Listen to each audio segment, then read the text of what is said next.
What up, all my fight fans? UFC 300 is in the books, and guys, what an event it was. I'm talking about from top to bottom. It was really, truly a remarkable night for the UFC. I was very excited from top to bottom. Seriously, I mean, yes, there were a couple of fights on there that maybe didn't live up quite to the hype, but at the end of the day, it was all around a great night, and I enjoyed it from top to bottom. You're talking about 8 hours worth of fights, and yeah, I mean, what more could you ask for? So let's break these fights down, shall we? Let's start with the main card. Let's start with that main event. Let's start with Alex Pereira, your light heavyweight champion of the world. What more can you say? I mean, I was listening to a bunch of different podcasts. I was listening to a bunch of different fans and whatnot, and it was almost unanimous that they were picking Jamal Hill to finish Alex Pereira. And I think a lot of people always continue to doubt Alex Pereira because he's relatively new in the UFC. He's relatively new in the MMA world. We all know he comes from the kickboxing world. We all know that he is pretty much a highly decorated kickboxing champion. And it just seems like they continue to say, like, all right, maybe this is the guy that will stop Alex. Maybe this is the guy that will finish Alex. Maybe this is the guy that Alex just cannot get, cannot beat. Well, he pretty much shut everybody up and showed everybody what he can do. In that first round, of course, it was a fill-out round for these guys. And then when Alex Pereira got more comfortable, he walked up there. What a great hook. Connected with Jamal Hill's chin and pretty much lights out. Lights out in that first round. And it was really a remarkable finish. A remarkable finish, and pretty much cemented himself as truly a light heavyweight, if not one of the very best light heavyweight champions right now. I mean, yes, there's not a whole lot going on in the light heavyweight division. This was definitely a big one for the light heavyweight division, and pretty much he was able to shut down Jamal Hill with ease. With ease. He really looked like he didn't even really break a sweat in this fight. That's no disrespect to Jamal Hill. We all know Jamal Hill has been out for quite some time. Jamal Hill had an Achilles tear, I believe it was. He had not defended his belt since he won his belt back in January of 2023. So, it's really, at the end of the day, it's really for him, it was not really necessarily a big loss. We all know that he came in there. He definitely did everything he could do. He did his best and such. So, yeah, I really don't fault Jamal Hill. I really don't take anything away from Jamal Hill. Jamal Hill is still a great fighter, and I do truly believe he is going to come back 100%. But at the end of the day, this fight was really not a whole lot to break down. It ended in the first round, and it was still a great finish for Alex Pereira. So what about what's next for these guys? Well, again, Jamal Hill, I do believe he will come back. Again, the light heavy division, there is a few names out there. There's a few contenders out there that he could definitely keep himself busy with. You got Ankalaev, who quite possibly could be fighting for the belt. You got Yuri Prochazka, again, another contender.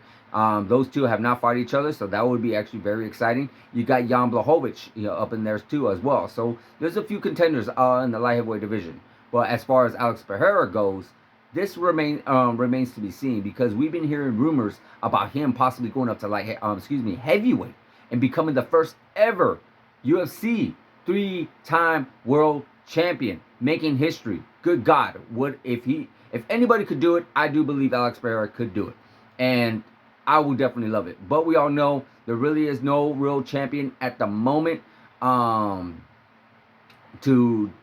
fight in the heavyweight division. We all know John Jones. Only reason I say this is because John Jones is out, and he's supposed to defend his belt against Stipe. You got Tom Aspinall, who's the interim heavyweight champion. So there's a big mess going on in the heavyweight division at the moment. So I really don't feel like that's something he should do. I think he should wait until there's an actual 100% undisputed heavyweight champion of the world, then quite possibly move up and fight that guy, whoever it may be. But until then, I do feel like the next contender might just be Ankalaev, or maybe be with that star-studded performance that we will talk about later with Yuri Prochazka. Maybe he might jump the line and we might see a rematch, because hey, at the end of the day, these two guys are phenomenal fighters, and who would not want to see it again? I know I would. So there you have it. That's your main event. Co-main event, it was a little bit more, not exactly what I expected. It definitely went, how I thought it excuse me, it definitely went not how I thought it would go. I'm talking about Weili Zhang versus Yao Shannon. You know, in that first round, it really looked like Shannon was out. You know, she had her in that, I want to say, was a rear naked, and then finally the buzzer rang, and then she looked like she had to be waking up for her to continue. And I really feel like that fight should have been stopped. You know, I really feel like as soon as like she was out, um, that should have been the end of the fight. But hey, thankfully it didn't, because she actually was able to hold her own against the champion. And what most critics would say is the pound for pound best woman fighter out there today. And so she was able to hold her own against the champion. She actually had the champion in trouble some a couple of rounds, but at the end of the day, the champion Weili Zhang was able to defend her belt, and in a very tough contest against Yao Shannon. You know, she had some tough challenges, but she was able to withstand the storm that she was getting put on by Yao Shannon, and it was a really good performance by Weili Zhang. I feel like there could potentially be a rematch with these two. I don't feel like these two are quite done with each other yet. Do I feel like it's going to be next? No, but I do feel the fact that Yao Shannon was just quite a little bit more competitive than I feel like a lot of people thought she would be. I do feel like there would be a potential rematch going down the line. As far as what's going to be next for her, well, we all know she has that loss against Rose. But Rose, I don't feel like wants to step in the ring again with her. I think she actually mentioned that, like how she does have those 2 victories, but that second fight was very, very tough, and that she is very satisfied with the win that she has. So who knows who could be next within the division? Again, she is one of the pound for pound best. Hell, you never know. We could actually see a potential of her moving up in weight and quite possibly going up to either 125, 135. You never know. The sky's the limit for Weili Zhang. She's a very tough fighter, and who knows what she really wants to do. But at the end of the day, she is definitely going to definitely going to compete at the very best, at the very highest level, like she's always been. In your co-main event, I'm talking about the fight that everyone's talking about. I'm talking about the finish that everyone's talking about. I am talking about the BMF Championship of the World. Max Holloway taking on Justin Gaethje. Now, let's start off. The fight didn't necessarily go the way I was thinking it was going to go. It wasn't necessarily a back and forth war, but there were some moments where it definitely did go a little bit. The exchange was there a little bit. I do feel like this was more of a technical chess match. I do feel like, there were some moments where Justin Gaethje did have some moments, but I think it was in the round 4 he had his moment. But at the end of the day, it was all Max Holloway in that fight, pretty much able to land at will, using his length, using his leg kicks, using his great footwork. He pretty much was able. He was to withstand some punches that Justin Gaethje was landing. He was able to withstand some of the power. He was able to fill out into the 155-pound division. We all know he fought Dustin Poirier back in, I want to say, 2019, and it really did not go his way. And he actually had mentioned it, that the fact that it was hard because he could not put on the weight properly, and he was not able to handle those power shots that Dustin Poirier was landing on him. So, at the end of the day, he actually packed on the weight, perfectly fine. He was able to walk around 155 pounds, no problem, and he was able to carry that weight, no problem, and he was able to withstand these power shots that Justin Gaethje, we all know, has power to end anybody in that 155-pound division, and he was able to handle it. Max Holloway did. And Max Holloway had a little bit of power of his own. We all saw some of his spinning kicks and his very unorthodox that he was throwing to Justin, and he was able to read Justin and pretty much able to tell whatever Justin was trying to do with him. It was a really good fight, guys. A really good fight. Not necessarily the BMF standards, but really good fight. But let's get into that finish. I'm talking about that last 10 seconds of the fight. 4 minutes, 50 seconds of the fight. These two guys are throwing at each other. They're throwing back and forth. And then finally, 4 minutes and 59 seconds, Max Holloway lands a bomb and completely annihilates, finishes, pretty much done, 100% out for the count. Justin Gaethje hits the canvas, and Max Holloway becomes the BMF champion of the world. First time ever Justin Gaethje's been finished like that in the UFC. He has been stopped in the UFC before, but he has never been knocked out like that in the UFC. This was one hell of a knockout. This is for sure 100% your knockout of the year. Max Holloway, I mean, the guy was winning. The guy just could literally dance around and win those last few seconds and pretty much become the BMF champion of the world. But he said, no, you come here and we're going to do this, these last few seconds in the octagon, in the middle of the octagon. And they just continue to exchange each other. They continue to throw bombs, throw haymakers at each other, and bam, Max Holloway connects with his haymaker and flatlines Justin Gaethje. What a performance. So what's next for these guys? Well, Max Holloway has called out the champion in the featherweight division, Ilia Topuria. You know, we all know Ilia Topuria is the new featherweight champion of the world by stopping Alexander Volkanovski back in February. So I could definitely see that potentially happening. You know, we all know Max Holloway is originally 145 pounds. But I would like to see Max Holloway stay at 155. Because Max Holloway has done what he needed to do at featherweight. There really is nothing left for him to do. There really is nothing left for him to accomplish in featherweight, honestly. You know, he became the champion. He is 100% one of the very best in the world to ever do it. You know, he is definitely on that Mount Rushmore of the featherweight division. So really, what is there left? But as I say that, he actually also was able to call out Islam. Now, that would actually be a very interesting fight. Very interesting fight because, you know, Max Holloway is really great at what he does as far as his stand-up. Unfortunately, the wrestling, we already know that definitely goes to Islam Makhachev. So it could be tough. It could be tough. We may pretty much be seeing Max Holloway do so well against some of these other fighters because he's not necessarily afraid of the takedown because no one's really trying to take down Max Holloway because he mostly has fought in stand-up fighters. Justin Gaethje isn't necessarily known for going for takedowns. You know, Volkanovski wasn't necessarily known for going to takedowns. He may have thrown it in there, here and there, again, but at the end of the day, no, not really. Brian Ortega, Jose Aldo, some of these guys are not necessarily all your wrestlers like Islam Makhachev. So it would definitely be tough, but I would 100% rather see Max Holloway at 155. But speaking of 155, there is no shortage of fighters in that weight class for Justin Gaethje. Justin Gaethje could come back and possibly go against maybe Gamrot, maybe a potential three-peat with Dustin Poirier. We'll talk about Dustin Poirier later on. But at the end of the day, yeah, that could potentially be a really good fight for him. You know, there's always exciting fights for him in the lightweight division. So really, nothing against Justin, nothing for Justin to really put his head down with. Nothing, no shame for Justin Gaethje. Justin is a phenomenal fighter. He is a legend. He is pretty much a Hall of Famer. He is literally all action, must-see TV. I mean, human highlight reel, you name it. He has done it. Justin Gaethje is a great fighter, and I cannot wait to see him return. 100%. Now, on to the next fight. You got Charles Oliveira taking on Arman Tsarukyan. I mean, Charles Oliveira almost had that one in the first round. You know, he had him in his submission. I believe it was a guillotine. He had him. It was very, very close, very, very tight. He was able to connect with, I want to say he was able to trip him, or I'm not sure. I think he connected with his leg and pretty much was able to get him, get a hold of his head, get a hold of his neck.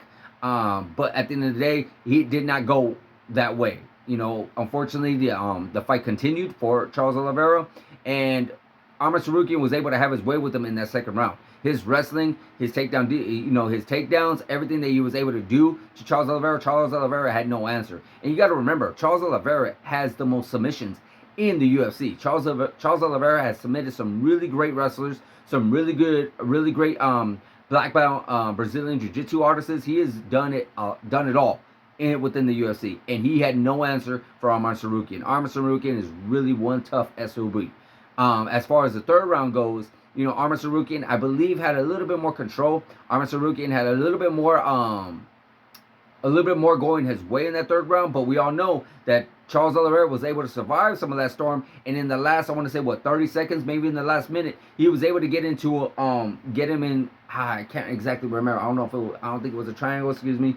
I can't remember exactly, but he was able to get him in some type of submission. I'm drawing a blank on the name right now, but it wasn't enough for him to secure a victory. You know, This fight doesn't necessarily go the way I thought it would go. I thought it was going to be a little bit more stand-up, but this seemed to be a little bit more of a grappling match, which, again, you got Arman Tsarukyan, who is a really great wrestler, and you got Charles Oliveira, who is pretty much a black belt in Brazilian Jiu-Jitsu, or black belt in Jiu-Jitsu, or whatever you want to call him at, but he is definitely the expert of all experts when it comes to submissions, because he has the stoppages and the most submissions in the UFC, hands down. So, but it still was a really good fight, a really good fun fight, and as far as the winner goes, I do feel like Arman Tsarukyan definitely got that victory. I know Charles Oliveira had one judge giving him the win, but I feel like Arman Tsarukyan just did a little bit more than Charles Oliveira. If Charles Oliveira was a little bit more active, if Charles Oliveira was a little bit more dangerous in that third round, then maybe, just maybe, he could have got it. Because we all know he won that first. We all know Arman Tsarukyan won that second. So I do feel Arman won that third. No, it could have really gone in some sense either way, but I really, really strongly feel and lean more towards Arman Tsarukyan. Well, what is next? Well, we have a potential matchup with Dustin Poirier and Islam Makhachev going down in June. I will make a video about that. I will talk about that, so I'm sure you guys already know about that. So what that leaves Arman Tsarukyan is, I do feel like they are going back to Abu Dhabi back in October of this year, and normally Islam Makhachev fights in Abu Dhabi. Pretty much has been that way for the past 3 Octobers, if I'm correctly, or 2 Octobers. So this could potentially make it a third, and that's where I feel like if and only if Islam Makhachev does get that victory, Arman Tsarukyan is pretty much now your number one contender, 100%, for the winner of Dustin Poirier and Islam Makhachev. That goes without saying. I can't imagine anybody else getting getting a title shot over him. So that remains to be seen. But that pretty much is what's gonna be next for Arman Tsarukyan. As far as Charles Oliveira goes, again, you got Gamrot, you got potentially even a rematch, Justin Gaethje and Charles Oliveira. I mean, yeah, there's no shortages of contenders in the lightweight division whatsoever. So there's always fun fights for Charles Oliveira to have in the lightweight division. There you have it, guys. Well, let's talk about the rising up-and-comer. We're talking about Bo Nickal taking on Cody Bundridge. There was a lot of hype going around Bo Nickal. There's a reason why he's on the opener of UFC 300, because there is so much hype of him being this potential massive superstar. I feel like they're rushing him just a little bit too fast. I feel like he's just coming in. They're just pushing him so hard, so fast, and making him into this unbeatable, undefeated monster of the division. I'm talking about the middleweight division. I did see some holes in his game. I did see some struggle a little bit with Cody. It did not necessarily go and get that finish in the first round like he was able to do, which is a good thing for Bo Nickal, because Bo Nickal, that's what he needs. Some fighters who are getting title shots or who are trying to fight the best of the best when they're barely making their up-and-comings, they don't get enough rounds underneath their belt. And it's very important, because what are you going to do when you hit that third round, that fourth round, that fifth round? And especially if you've never been there, and especially because your fights always finish in the first round. You got to know how your body's going to react. You got to know how you're going to be when you're in some type of dogfight, and you're just, sometimes you're struggling, and sometimes things might not go 100% your way, which Bo Nickal has made in his announcement, or not his announcement, in his post-fight interview. He said, like, he wasn't too thrilled with this fight. And maybe, just maybe, it's because he has so much high expectations for himself that when things don't go his way, he's a little down on himself. Well, that's not necessarily the case, because sometimes you are going to meet somebody who is, as a little bit better than what you thought they would be, or if not way better than what you thought they would be, and give you a little bit more of a tougher challenge. You need tough challenges, because if you ain't got tough challenges, then you're just pretty much going to have to, literally wing it. When you're like in there and you're being tested each and every time, then you start developing new skills. You start developing new techniques. You're like, hey, okay, this didn't work, so I got to go to plan B. That didn't work, so I got to go to plan C. You know, when you're in there and everything's always going your way, then there's no point for you to go a plan B. But when it doesn't and you don't got a plan B, then guess what? That's when you get stopped. That's when you get finished. That's when the decision doesn't go your way. So I'm very happy that this happened to Bo Nickel. I'm very happy that he was a little bit in a competitive fight. It wasn't necessarily super competitive. Bo Nickel still won that fight without too much of a struggle, but he struggled a little bit. So I do feel like he needs to be easier. The UFC needs to ease him in the middleweight division just a little bit more slower. Let's not break him into that top 10 just yet. I mean, there are some names in the middleweight division that he could potentially go against.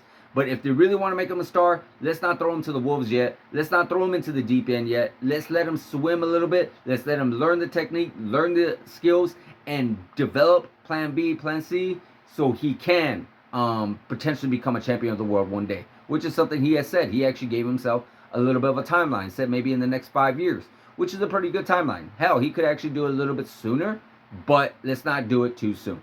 So, I mean, the sky's the limit for Bo Nickel as long as he continues to build technique and take on a little bit difficult fights, little by little, as he continues to make his way up.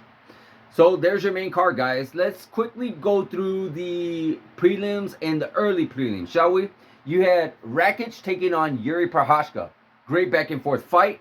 These guys left it all on the octagon. I felt like Rakic was doing his thing. I felt like Rakic was actually gaining the better of Yuri Prochazka until he wasn't. Until Yuri was able to catch him, able to hurt him, and pretty much finish him. I want to say it was in the second round.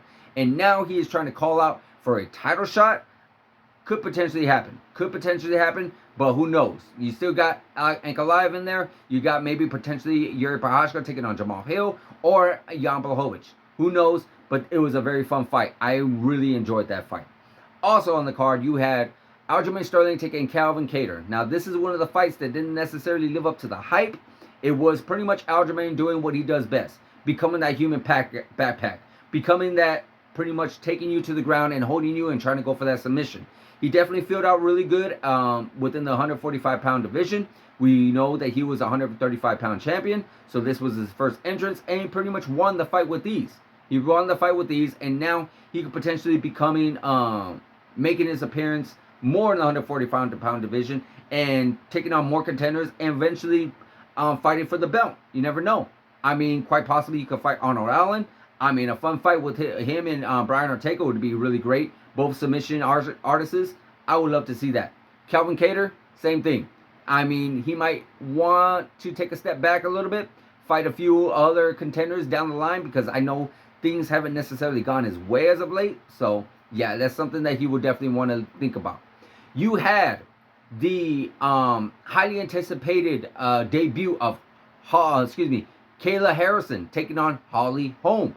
And this fight really surprised me, because I was really concerned with Kayla Harrison, because Kayla Harrison is such a massive girl. You know, I mean that in the most respectful way. She has a lot of great techniques and abilities, but she also carries a lot of muscle mass. You know, she carries so much because she used to fight at 155. Hell, I think she even went up to 170 when she was doing in her Olympics and whatnot. You know, she in judo, or when she was doing her judo in the Olympics.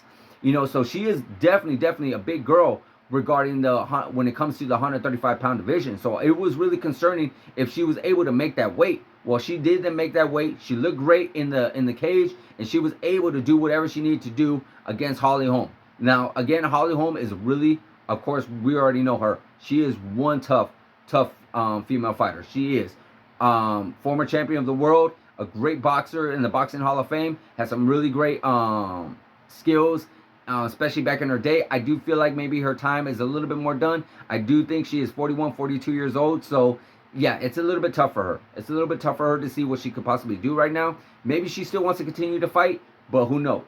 But she did really good in this contest. But Kayla Harrison was just too big, just too strong, just had way too many abilities and techniques. And again, she was just a little bit too young. So for Holly Holm to be able to get the victory over her, I personally feel like. So, but still, again, Holly Holm is still a legend of the game, a legend, and I hope she does stick around. Maybe get a possibly Misha Tate fight. That would be a very fun one. You know, you got two legends going at it with each other. That would definitely be a very entertaining fight. As far as Kayla Harrison goes, you know, you got the bantamweight division that's not necessarily what it used to be. You know, back when Ronda was a champion, when Holly was champion, when Amanda Nunes was champion. So maybe Kayla Harrison becoming, fighting for the belt. You got Raquel Pennington, who is the bantamweight champion of the world. You got Juliana Pena, who is a really big contender as well. So these three could mix things up, and it could bring some eyes back to the bantamweight division. Never know. You had Diego Lopez making a statement against, I want to say Yusuf. I'm sorry, I'm drawing a blank on that name, but he made a statement in the featherweight division. Hell, you never know, that could potentially be a matchup for him and Calvin Kattar. Something for Diego Lopez to make his, or I believe he's a 135 pounder. Excuse me, could be wrong on that. Don't quote me on that. But still, nonetheless, he made one hell of an appearance at UFC 300. He definitely performed really, really well, and the sky's the limits for this guy. As far as the early prelims go, you had other fights on there. You had excuse me if I'm saying this wrong. You know, I'm just gonna say his last name, Moicano, taking on Jalen Turner. Moicano pretty much a beast in there. You know, was able to ragdoll Jalen Turner and made a huge you know, pretty much spoke his mind in that post-fight interview. You know, he's becoming a major star within the division, in the lightweight division. You know, a lot of good contenders could potentially fight him as well. You got Justin Gaethje, like we talked about. You got Charles Oliveira, like we talked about. You know, he is trying to make a statement and saying that he is going to try his best to become champion of the world. He's definitely going to do whatever he can do to fight for the belt. So, yeah, you definitely want to watch out for Moicano. He is definitely coming. You got Jessica Andrade taking on Marina Rodriguez, I believe it was. You know, Jessica Andrade, you know, she has fallen on real hard times. She really was, she was losing 3 fights in a row, so she really needed this win. She pretty much was able to dominate Marina. I pretty much thought that Marina was able to do whatever she wanted with her, because maybe it was at the end of Jessica Andrade, but hey, you can't sleep on her. You can't sleep on Jessica. She is a pit bull in the cage, and you know, anytime, any way she can get that victory, she's always going to be a real tough female to deal with in that cage. So definitely very impressive for Jessica Andrade. You had Bobby Green taking on Jim Miller. Jim Miller, who had fought at UFC 100, UFC 200, now UFC 300, but it did not go his way. Bobby Green pretty much pieced him up, bloodied him up. I mean, I'm really surprised that the fight didn't get stopped a lot sooner. But at the end of the day, he's one tough SOB, and Bobby Green got the victory with ease. I mean, what a performance for Bobby Green. You had Cody Garbrandt taking on Davison Figueiredo. Davison Figueiredo pretty much submitting Cody Garbrandt for the very first time in his UFC career. You know, hey, this is a big contender that I cannot wait to see fight again in the bantamweight division. We all know bantamweight division is stacked, so definitely cannot wait. He could potentially face Peter Yan, maybe on Henry Cejudo. I mean, there's just unlimited amount of fighters that he could fight.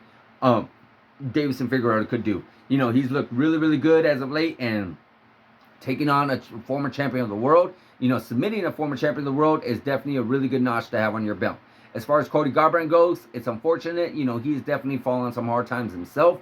You know, he definitely needed this win in order for him to get back into title contention. But he's still young. You never know. He could possibly make a comeback. He just needs to take it in there easier. You know, take on some of these low-level fights and whatnot, like he was doing prior. He was on a 2-fight winning streak.